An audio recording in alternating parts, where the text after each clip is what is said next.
Hello, my peoples. What's going on? It is Tuesday. It is around. I'm a couple minutes late. Sorry. I'm not always that punctual.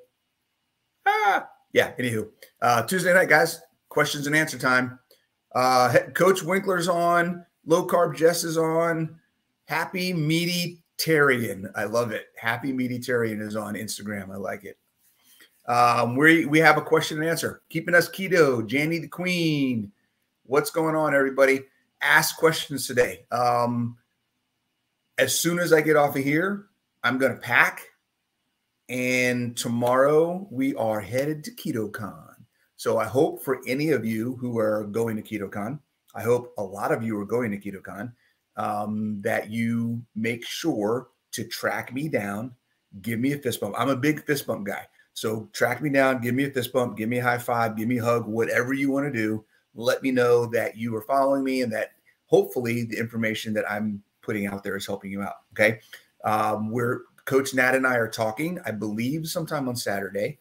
We're doing a meet and greet and book signing. So I've got a bunch of books that are coming in, and hopefully they got shipped properly, and we'll be bringing those to the conference. So you can get a book, I'll sign it, get to know you, get to meet you, all that kind of stuff.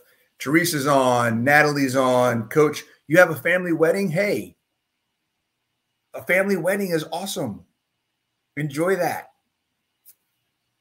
All right, we got anybody on the YouTube side? Let's see. On the YouTube, on the Facebook side, nobody. We got 11 people. Okay, I got people watching on Facebook and YouTube. Please comment. Let me know you're watching. I want to say hi to you. I want to welcome you to the show. Show? Is it a show? Is it an episode? I don't know what this is. What's up, Natalie? How you doing? Hey, John, what's going on?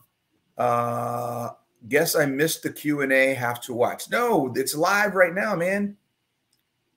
Ask any questions you have. This is the time to ask because I'm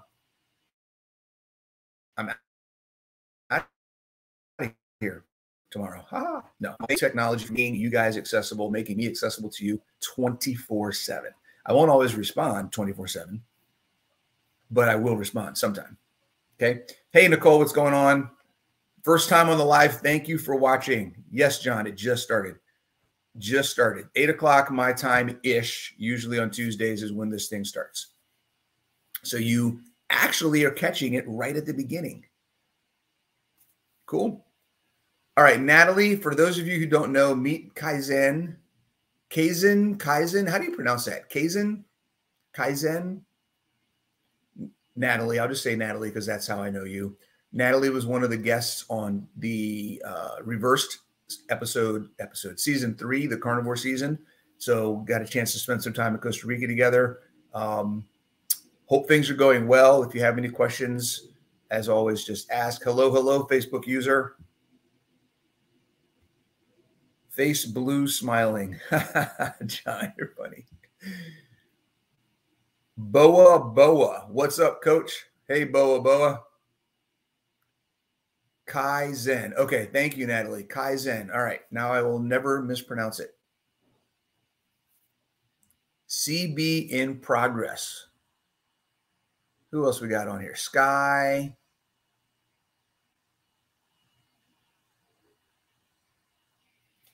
All right, we got more people popping in on the Instagram, Facebook. All right, guys, tell me you have questions. I actually had somebody ask a question earlier today that I figured I would answer on here. I already answered offline, but it was a good question I want to ask you guys or answer for you guys, even though you haven't asked it yet, technically. Someone else asked it for you.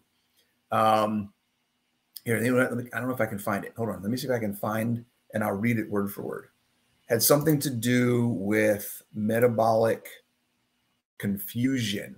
I don't know where this information came from or if you guys have heard anybody using this phrase, but the term metabolic confusion is new. I haven't heard people really talking about it before. So I wanted to kind of clarify what the dealio is. Okay. Let's see here. Where's the comment? I recently heard someone talking about metabolic confusion and how adding some higher carb days can be helpful with fat loss. I'm curious your thoughts about it. Will there be any benefit at all to adding a higher carb day each week, or is that nonsense? Okay. Mary, what's going on? Nice to meet you. Glad you're listening. Tell your dog we said hi. Okay. Metabolic confusion. I'm not sure where that term comes from. It's definitely not a scientific term. It sounds like someone putting some things together, much like muscle confusion isn't a thing. Metabolic confusion isn't really a thing either. Okay. Metabolic adaptation is a thing. And no wonder their metabolism is confused, right? Yeah. The idea of creating, you know what? That's a really good point, Michelle. That's not even getting into any of the science or any of the other stuff, but just think about this, guys. At what point is confusion a good thing? When your body's singular purpose is to maintain some level of homeostasis and status quo, what purpose does confusing your body do that's positive? Right? The idea of confusing your body is I'm doing something my body doesn't know how to respond to. Okay. Now, not so much that it's doing something that is targeted to train it to do something better, but just to throw something random in there to make my body like react. And then hopefully that's going to kick me into more fat loss. That doesn't make sense to me. Okay. There's a difference between confusion and stimulus. Creating a stimulus that is targeted, intentional, and with a purpose to help your body perform. Something's burning. You burning something out there? Okay. Never mind. Just the stove, I guess.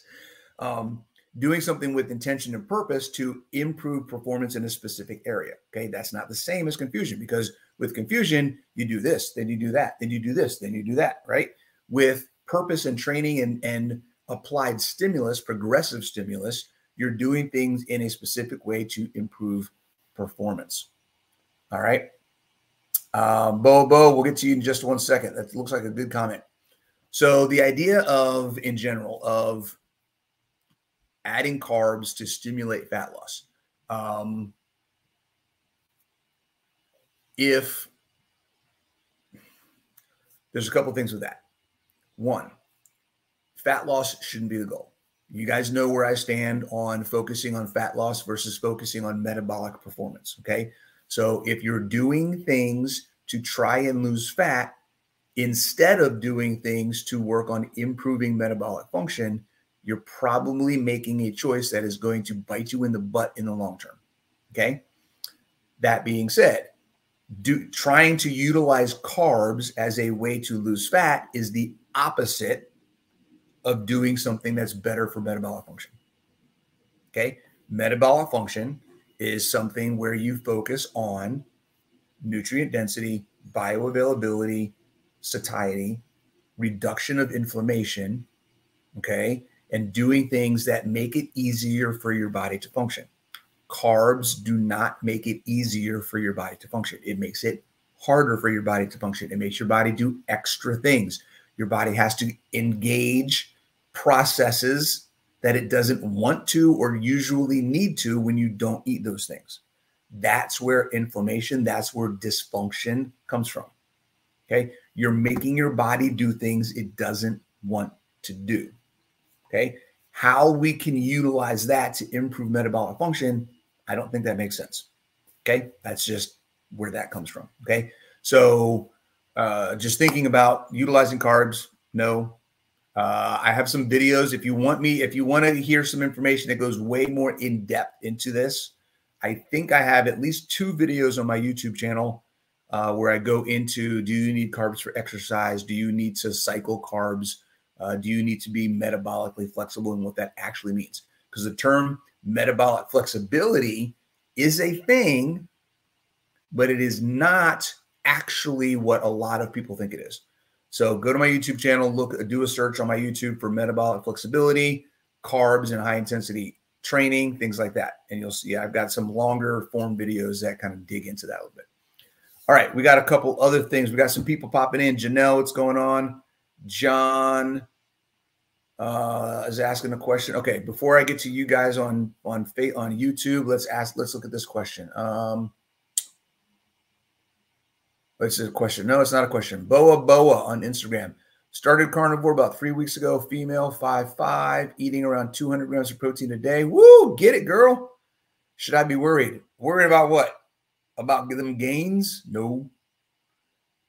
Maybe 28% body fat, moderately active, fat's probably around 110. That sounds like a pretty good, again, I don't know what you mean by moderately active, but 200 grams of protein and 110 grams of fat, that sounds like a pretty good macro say. If you're maintaining that, have a blast. You probably don't need 200 grams. You probably, again, here's what the only thing that I may change if we were talking and kind of working through where you're at with stuff. If you feel like you're forcing down 200 grams of protein a day, you probably don't need that much. Okay. You could probably go with, again, I don't know how much you weigh, but if you're getting 110 grams of fat a day, I would say probably 150 would be a good number of protein for you to make sure you're hitting. If you go over it, that's great. But at 150 is probably a good target to try and make your minimum number, right? 200, trying to hit 200 every day might be a little excessive. Okay. Not that it's a bad thing, but sometimes it can be easier because remember, we're not just looking at numbers, we're looking at quality of life. And if we're stressing over trying to get a number that we don't need to be trying to get, then why? Why? It's about reduction of stress. It's about trying to make our life easier. So if you're doing something that's stressing you out, then let's not do that. Okay. Let's focus on, hey, I can do 150 and that's going to work well for me. And that's where I need to be. I don't have to get 200. Okay. Maybe that can help a little bit. I don't know. Again, maybe you're doing 200 and you're like, hey, this is awesome. I love it. Then don't worry about it. Have a blast. Cool. Let's see. My mom's on. Hi, Mom. Isn't that carb cycling? Yes, it is, Rita. It is carb cycling, and it's not something that I recommend. It's like 2 steps forward, 3 steps back. There is no need for carb cycling. Zero need for carb cycling for any reason. Okay. Outside of, okay. We're going to have fun. There is one really good reason why you should carb cycle. You guys ready for this? You ready for this? If you really want to. That's it. Okay. If you decide that you want to carb cycle, then go freaking carb cycle. It's your body. It's your life. Okay. Understand you have the knowledge to know what the carbs are doing. If you're willing to and able to handle the things that are happening, then go for it. Guys, if I wanted to carb cycle right now where I'm at in my metabolic health, I could easily carb cycle and I wouldn't really see a huge impact in my performance, in my health or anything like that. I would have some things where I would start mentally having some struggles where I'm eating these things that are like, ooh, I like those. I want those, more of those. And it would be a mental shift that I would have to get into a different mindset because I'm introducing things that I have eliminated from my life. Okay. But from a metabolic perspective, I'm at a point where I could carb cycle if I wanted to. I wouldn't see that much of a difference. And that's where a lot of influencers and coaches and people are missing the boat because they're looking at what people can do when they're healthy from a metabolic perspective, a biological perspective, and they're not thinking about the mental aspects of those changes and shifts. And they're not also thinking about how that information applies to people that aren't healthy. If you're not healthy, carb cycling is probably not something you need to be doing.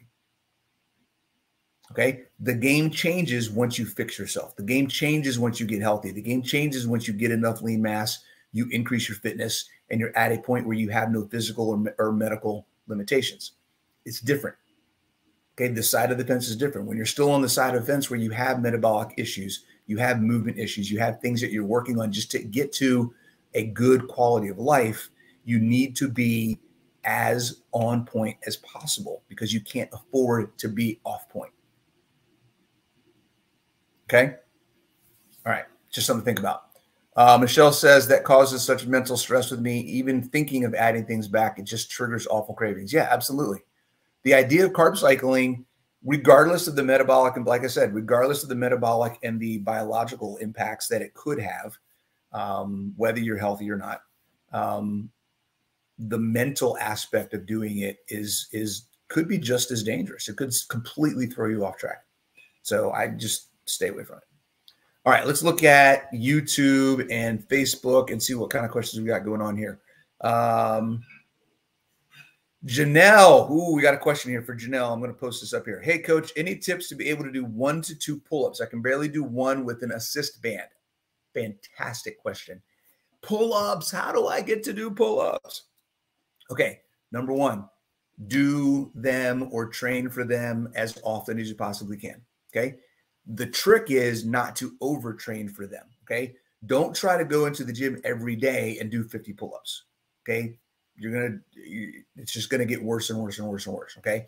What you want to try to do is figure out what are the things that I need in order to do good pull-ups. I need core strength. I need good shoulder. I need to learn how to control my shoulders. I need bicep strength. I need lat strength, right? There's specific things you need. I need to understand how all these things work together, okay? So assist band pull-ups can be fantastic, okay? As long as you are making sure that you are progressing yourself, forcing yourself full range of motion. You're not, okay, not kipping, not bouncing, not swinging with the band.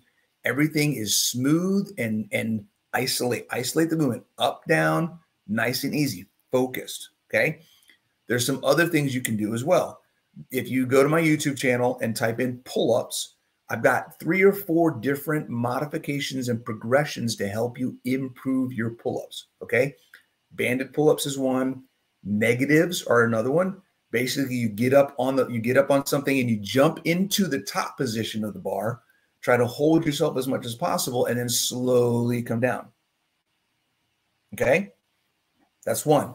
Then there's also something called self-assisted pull-ups, and that's where you take a barbell, put it in a rack, at a height where you can hang from the bar, but your butt is just touching the ground, right? So you're on your feet, you're hanging from the bar. You can use your legs to help pull, but you have control over how much of your weight is applied to the pull, okay? So it's much more similar to an actual pull-up because you have the weight from all the way to the bottom through all the way to the top. It's a little different than a band. With a band, it's hard at the top, but it's super easy at the bottom. Right? The farther away with the band you get, the easier it is because the tension increases. So a band is good for some stuff to help you get that full body feel and understand how your whole body is supposed to work. For developing the strength of the actual pulling motion, proper technique, self-assisted pull-ups is a really good way to go. All right. Hope that answers that question, Janelle. Again, check out my YouTube channel. I have videos specifically on pull-up progressions and modifications. Okay. That can help you with seeing what all those things look like. All right, we got another question here. Let's go back to Instagram. Kelly Sue McClurg is saying, should you always go to failure? No, you should not always go to failure. There is a place for that.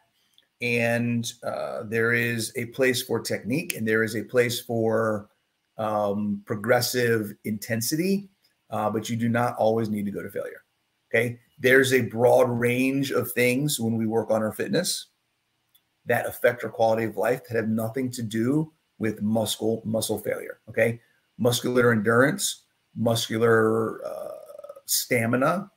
Okay. Stamina is a good, okay. Let's talk about the difference between stamina and endurance. Okay. When we talk about endurance, we're talking about how far can you go before you absolutely have to stop. Okay. That can be, it doesn't have to be, that can be considered failure. How far can you go before you just plop down and you're like, I'm done, right? I got to stop. Okay. Endurance.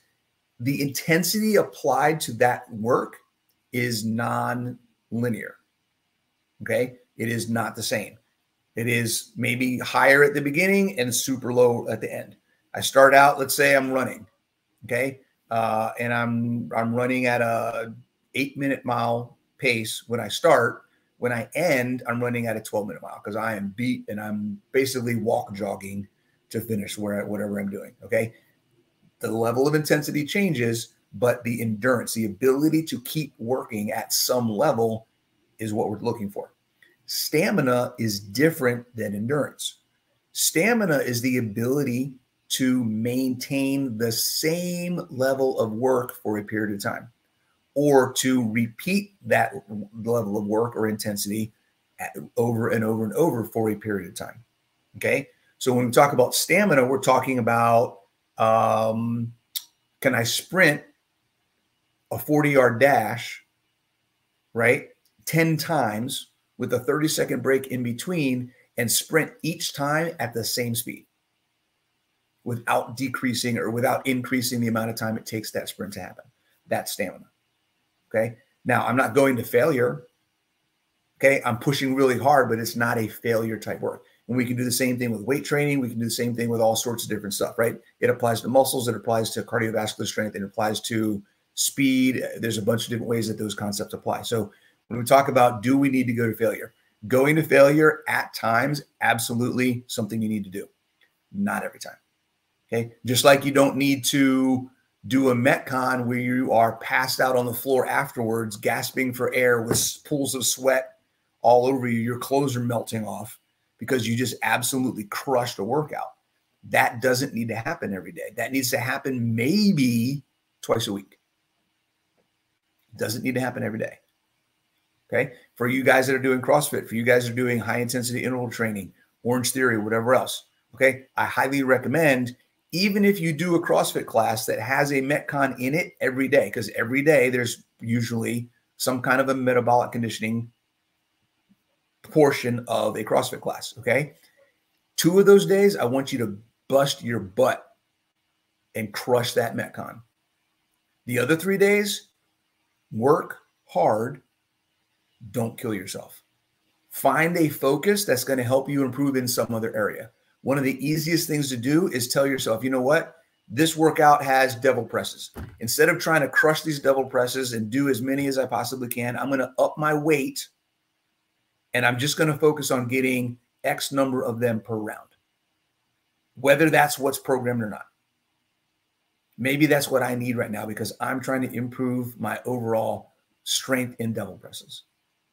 Okay. Because yesterday I came in and absolutely crushed myself in our bike sprints and pull-ups or whatever it may be, right? Whatever that workout is. You don't need to crush yourself every single day. It is possible to. Talk to your coach.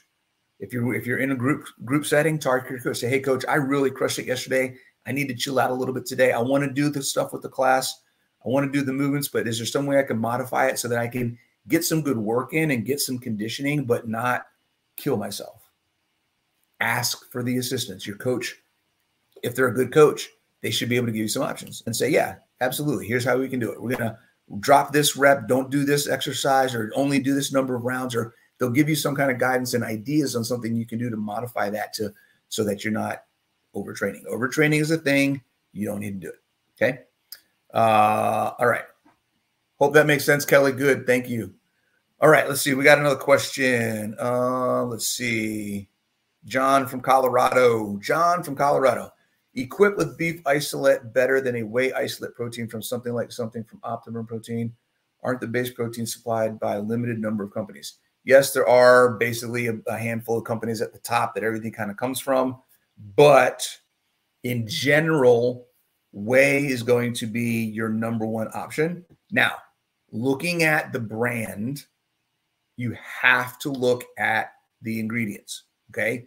There are very few whey proteins. I honestly can't think of any off the top of my head that don't have some kind of crap inside of them, okay? Number one. Number two, many people have an issue with digesting whey. So as good as whey is, it's often not absorbed as well because of the gut issues that whey can cause with people. Often there is crap in the product, and I usually just recommend egg white protein. There's a couple brands that are pretty good with that, and because egg white protein and whey protein are close enough, they're both at the top. Whey is a little bit better on the absorption. casein, whey, casein, and egg white protein, kind of depending on who you talk to and what numbers you're looking at, they're the top three. Beef isolate protein is below all of them, just in a different, lower density of protein profile. But if you're getting enough meat, then supplementing with a protein, I would go with whatever you find is the cleanest, right? Because you shouldn't, I'm hoping that nobody is using shakes to get their daily protein requirement. I hope that people are using real food to get their protein requirement, and the shakes are just kind of on top. Like I do a shake every day. I do a scoop of Equip protein in my coffee because I like mocha. I like a mocha coffee. So sometimes I do butter, sometimes I do cream, but usually it's just coffee and a scoop of chocolate Equip protein mixes well in coffee. And that's kind of what I do in the morning. But I don't use that. I don't really even count that in my protein intake. I count the food that I eat as my protein intake. Okay. So something to think about there. Cool. Hope that answers your question, John. All right. Jovan, thanks for the info motivation. Absolutely. Hey, I'm glad, man. I appreciate that. Always learn something new from me. That's awesome, man. I appreciate that. I learn stuff from you guys all the time. Sometimes I love when I love these questions and answers, because sometimes you guys ask questions that I got to be like, crap, I got to look that up. I had no idea. Right. So this interaction is doing just as much for me as it is for you guys. So ask the questions. I hope that you guys ask me questions that I don't know the answer, because it gives me something to dig into. Like ask Coach Nat. Anytime something comes up that I don't know, it's like, ooh, something else I can look up. Ha, ha, ha, ha. I get my evil scientist face on and grin and whoa, ha, ha, ha. Yeah, it's kind of fun. Okay, we got questions. Where can I start? Let's see. Facebook user, where can I start? What's to say? I have so much metal in my body, back, hip, neck. Walking is painful. Is there anything I can do that won't be painful? Okay.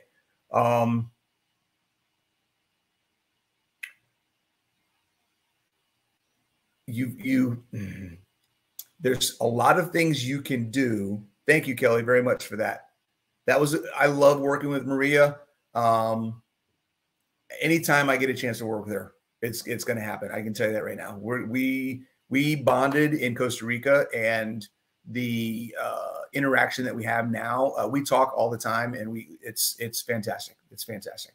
I love doing stuff with her. We're talking about maybe doing something when they come back from Hawaii and go back to their place in the States. I might fly out there and we'll do some stuff together. So we'll see. Fingers crossed. You guys, if you guys follow Maria and interact on her YouTube and her channels and stuff, tell her that you want to see something with me, because we have already talked about doing some stuff. But I'm sure if you guys give her some feedback and say, "Hey, Maria, you should do something with Coach Bronson," then we can definitely make something happen. Cool. All right, back to Facebook user. I have so much metal in my body, back, hip, necks. Walking is painful. Is there anything I can do that won't be painful? Okay, I don't know. It's one of those things where you won't know until you try. Okay. At the same time, I don't know what your history is, what you've done. Have you worked with somebody? But I would highly recommend the more things you have that have been physically altered in your body. Okay. If you've got pins, if you've got injuries, things like that, the more you really need to work with somebody in person who can evaluate where you're at, evaluate how you're moving, and make sure that you're getting the right guidance on what you should be working on first in order to make progress. Because the last thing you want to do is start doing something and you're starting at a level that your body's not ready for. Okay. So find a physical therapist, find a personal trainer, find somebody who can actually kind of help you figure out what's going on and what is best for your body, and then go from there. Okay. That would be my recommendation, is to find somebody you can do face-to-face in-person stuff with. Okay. Hope that helps. Facebook user. All right. Janelle, thank you. We'll check out the videos. Definitely do that. Natalie is saying, let's see here. Back, hip, and neck are all places for ankylosing spondylitis. Pain, yes, because that's what you're dealing with, right? I have issues in all those places, but not at the same time. I have to be flexible with my workouts and activity. I've got metal in my body too. Okay. Yeah. So there's definitely a level of flexibility and understanding. You have to accept where you are and figure out what you can do. And sometimes you need help doing that. Okay. All right. Let's see. Mohammed, what is my best cut of beef? Ooh, I am a filet guy all day, guys. I love a filet. I love a filet. Any time, any day. If I could afford a filet every day, I would eat a filet or two every single day. Filet, no question about it. All right, we might have a question that I don't know the answer to. Let's see. Any tips for stabilizing bunion pain? Currently working with Naboso products and basic body weight stuff. It's called chronic metatarsalgia, and so many normal activities are impacted at this point. Wow. No, I do not have any tips for stabilizing bunion pain.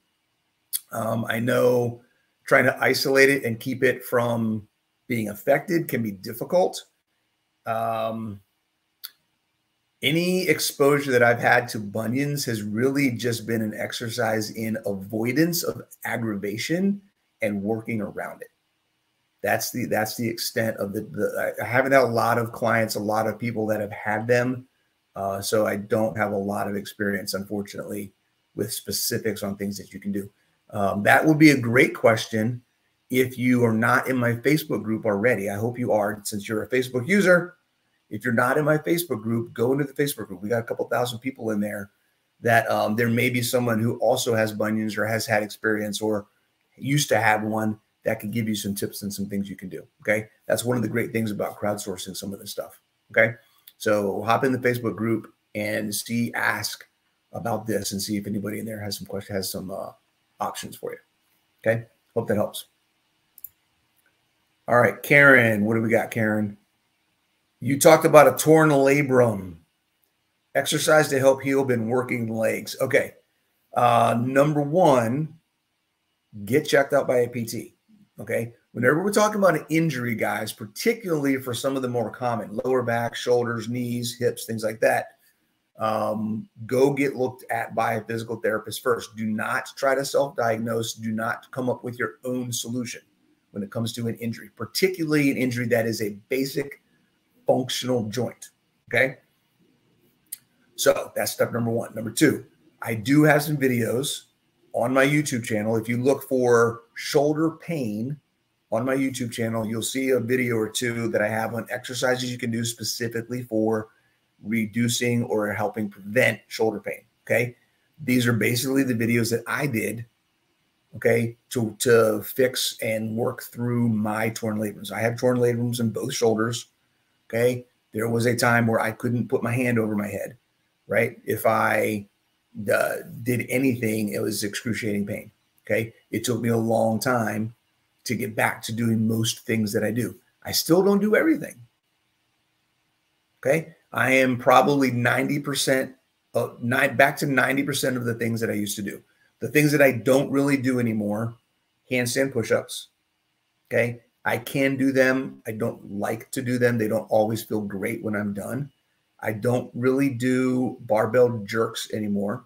Okay. Jerk press. And I definitely don't do barbell overhead squats or snatches anymore. Okay. Those are the things I don't do. I'm able to do pressing, regular pressing, push pressing. Okay. I can do overhead dumbbell lunges.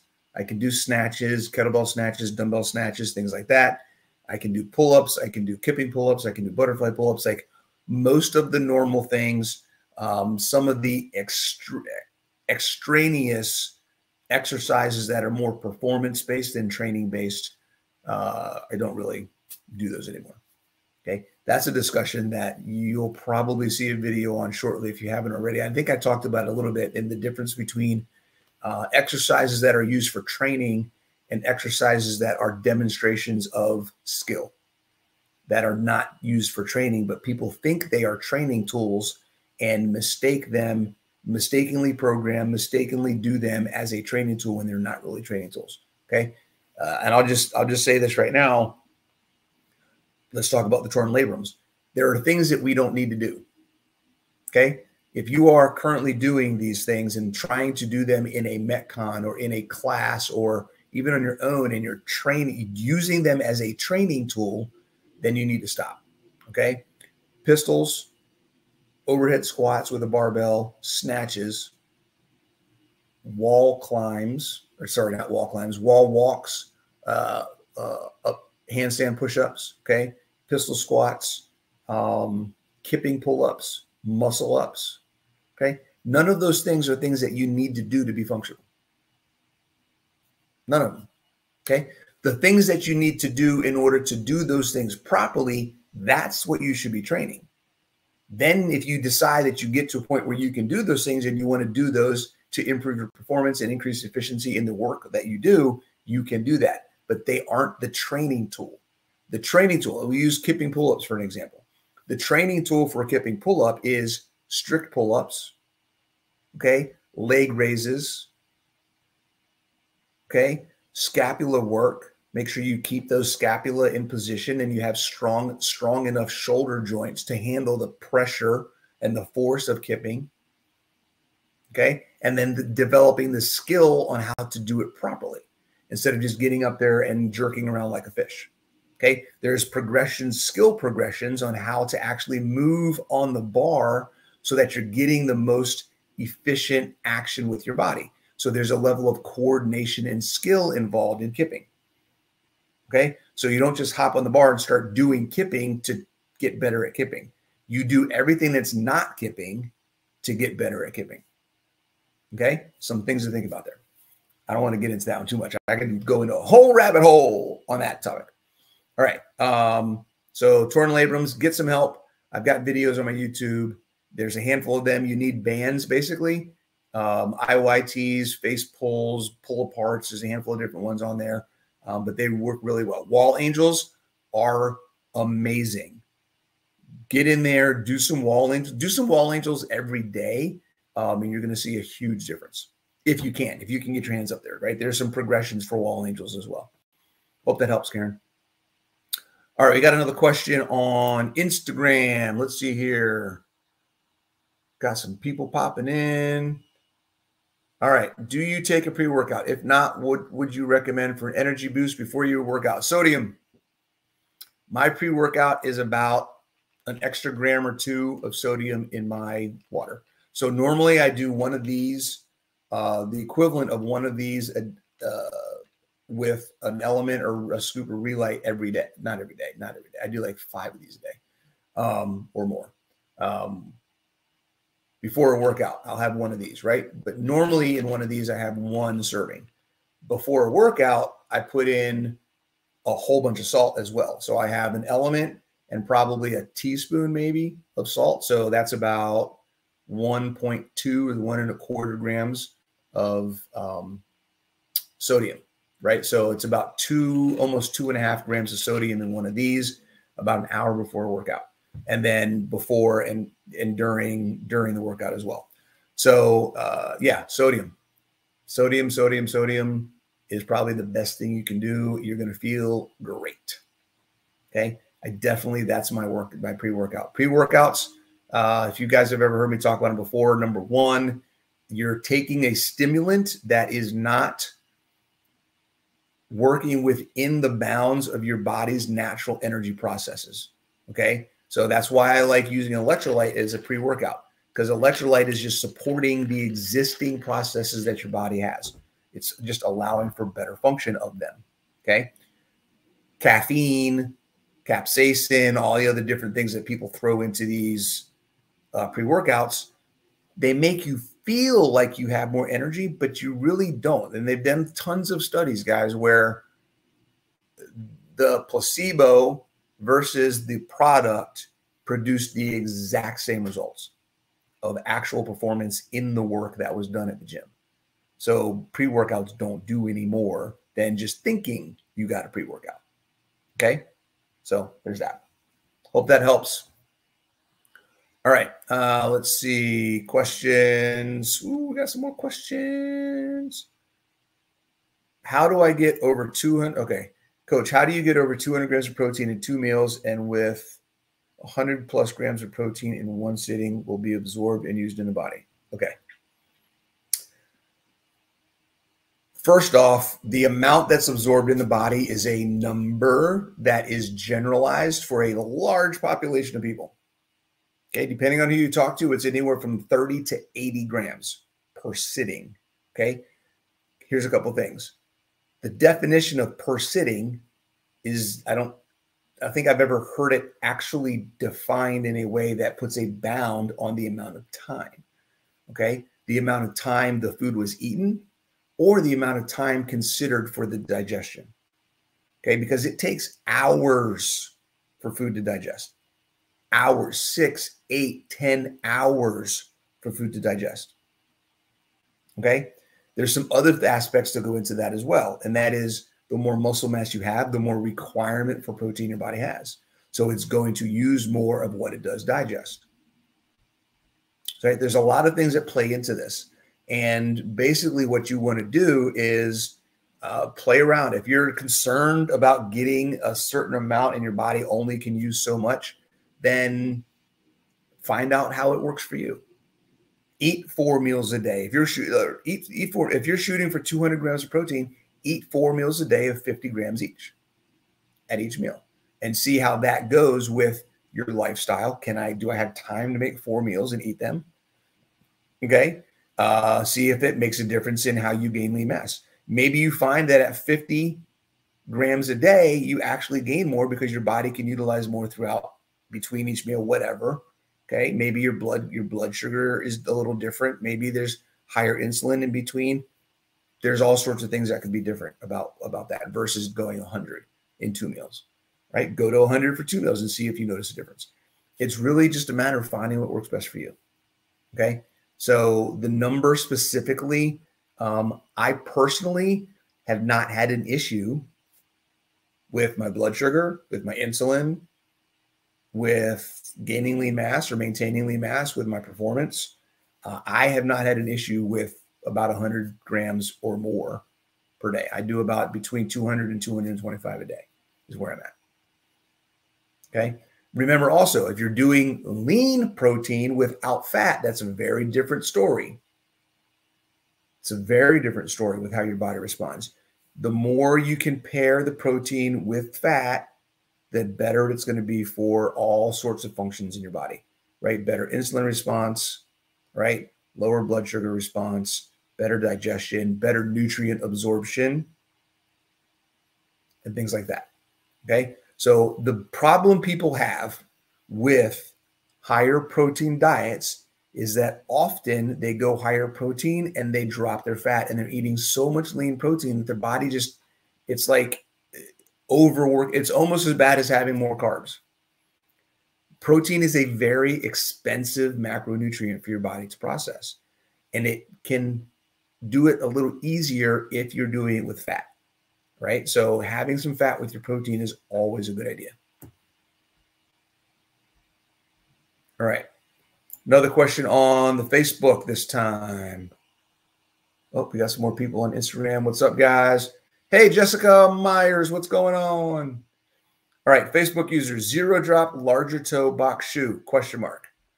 I'm a fan, personally. I'm a Reebok Nano guy. I love them. I've used primarily Reebok Nanos for my workouts since 2010, 2011, something like that. Right? It's been a good 10, 11, 12 years. I've been pretty set on Reebok Nanos. Love them. My opinion, they're the best shoe out there for most things. Okay, not long distance running, but a 400 or 800 meter run, perfectly fine. Hope that answers your question, Facebook user. All right, we got another question. Wild Zen. What are we asking? Can I answer this one? Any advice for bad knee pain when squatting, trying to make sure the knee is parallel to the foot, tracking correctly, just hurt bad off and on? Would strengthening leg, butt muscles help? Strengthening all your muscles could probably help, but have you had it looked at?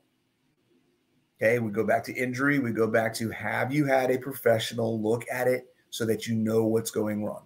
Okay, I can't give you anything to fix a problem if you don't know what the problem is. And knee pain isn't the problem. Okay, is there a tracking issue with your kneecap? Right? Is there a problem with your hip that's causing a dysfunction in your knee and how you're walking? Is there a problem with your ankle? Okay, that's causing a bad angle in your knee, right? Is there a lower back issue, right? There could be a ton of different things that are causing a chain of events that's causing something in your knee to react. Okay, it could be a tight muscle. You could have a tight adductor and you go get a massage and then all of a sudden your knee pain goes away. So get it looked at first. Get an understanding of what the problem actually is, and then we can talk about what you can do to fix it. Okay, hope that helps, Wild Zen. All right, go get it looked at. Go get it looked at. All right, let's see. We got more questions. Mine is in the right hip. You spoke about shoulders. Okay.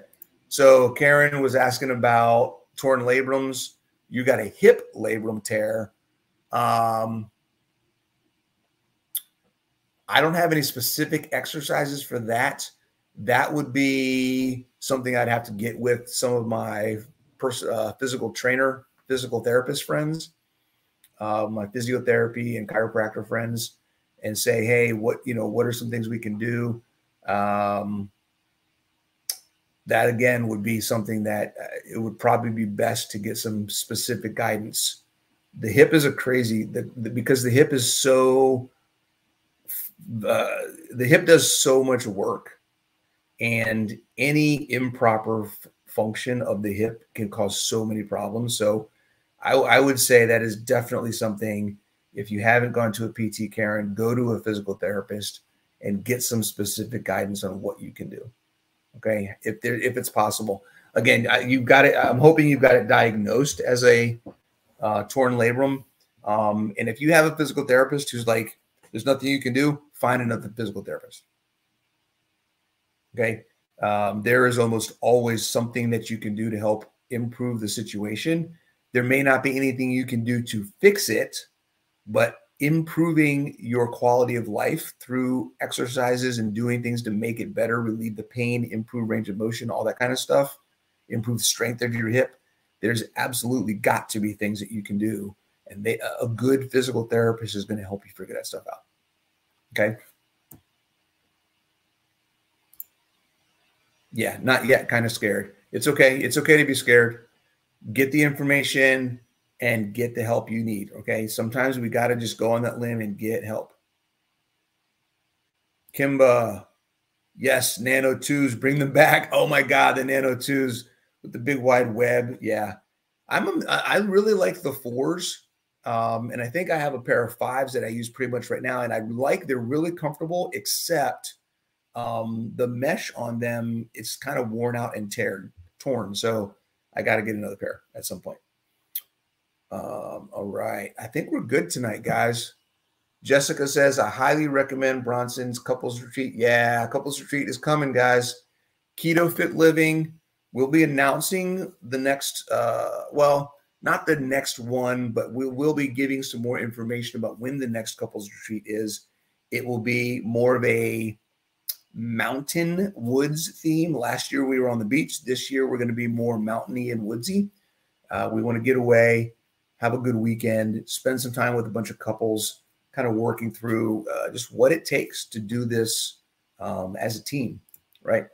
Some things that Coach Nat and I have learned about doing this together, as well as, last year's retreat was really good. The first one we did, we got some good experience, and we want to make this one even better. So we will see you guys at KetoCon. If you come to the retreat, we will see you guys at the retreat. Don't forget, we have our own conference in July, Antithetic Baltimore. If you go to antithetic-conference.com, you can get information about that. Prices are up and ready. Registration is on. Early bird is over, so it's regular pricing now. And that's in July. So we will see you guys in July. Kimba, couples retreat. Say what? Yes. If you're interested in the couples retreat, go to ketofitandliving.com.